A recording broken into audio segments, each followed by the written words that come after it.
Mbote la mandiko baza branché na site na biso ya clebois.com. Dans la salle moi vidéo pour juste na répondre na ba question mona na Facebook mona ba rotia exercice mo boy ya mathématique balobi que non ba tebele ba ko échouer et puis ça ka impression ko la simple ezape simple mais za ba tumususu bon na éviter soki ba bosana oyo ba ebisa ko batanga na classe ou bien za nini. Par exemple ndebo mon écran na ba tieni 5 x 5 plus 5 moins 5 divisé par 5. Na sujet ou na Facebook na moni ba te belé ba pesi réponse ba lobby que réponse est à 5 mais réponse est à 5 t. Je me demande même pas je me demande même pourquoi ba tango bazo kini na ba calculatrice na bango te batala ba réponse parce que même sur au tapant on a calculatrice et copie sur réponse na yango. Même Google pesa la calculatrice na kopesa un exemple par exemple soki boké na Google boy au taper net 5 plus 5. Taper 5 plus 5 boy. So bo valider au moni et mis sur la calculatrice et PCO 10. Donc, si vous tapez kaka na Google, au moins na Google, vous avez calculatrice pour copier sur réponse. Si vous avez na exercice oyo, si vous avez bien, vous avez ezali mélange ya ba multiplication na ba par exemple a oza multiplication, oza addition, oza soustraction, oza division.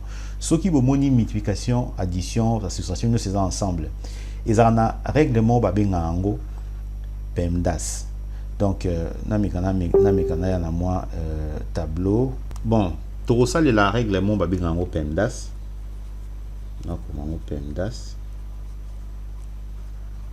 De bozomona ana P ezali pona parenthèse, E ezali pona exposant, M eza pona multiplication, D eza pona division, A eza pona addition, S eza pona soustraction. Et lié lo banine. Soki ba pesi bino neti par exemple l'exercice tozali nango. L'exercice tozali nango ezalaki 5 multiplié par 5, après ezalaki plus 5, après ezalaki moins 5, après divisé par 5. Batuni biso c'est égal à combien? Donc bomoni ils ont la multiplication, ils ont l'addition, ils ont la soustraction et puis ils ont la division. Donc il faut botter la règle au PEMDAS. PEMDAS c'est une sanini là que ça et là liboso il faut que ça la opération ils ont la parenthèse. Par exemple parenthèse yango. So bomoni parenthèse te bosali ba exposant, so bomoni exposant te bosali multiplication, so bomoni multiplication te bosali division, so bomoni division te bosali addition ou bien soustraction. Donc addition na soustraction ils ont niveau moko donc bon ego qui pété multiplication peut être division ils ont un niveau moko mais il faut so bomoni ils ont mélanger les ans il faut que ça la multiplication to division avant que ça la addition to soustraction. Par exemple ah tozana na ba multiplication tozana na division après tozana na soustraction tozana na addition tozana na parenthèse t. Donc awa ils ont facile donc to banda na multiplication to division donc naka o to ça na nous 5 fois 5 to banda na koto yo donc il peut ça 25 donc koto to tirer na plus 5 moins 5 divisé par 5 donc égal à combien donc to comme à niveau si ko ndebo moni boy to tirer na addition soustraction na division donc to ça la cause division avant tout ça la soustraction ou bien addition donc tout ça la cause 5 divisé par 5 oyo donc moins 5 divisé par 5 to le bandengwa donc égotika la na 25 awa plus 5 et puis moins 1 parce que 5 divisé par 5 et ça 1 donc awa sikoyo tu vois que ça la soit addition sur sali soustraction parce que addition à soustraction ils ont la valeur mo dès to baki multiplication na division ils ont des moko donc à ce que tu ça là 5 tu ça la soit to sali 5 moins 1 tu retrouver 4 après à to tika na 25 donc sur to sali 25 plus 4 réponse à souka ils a 29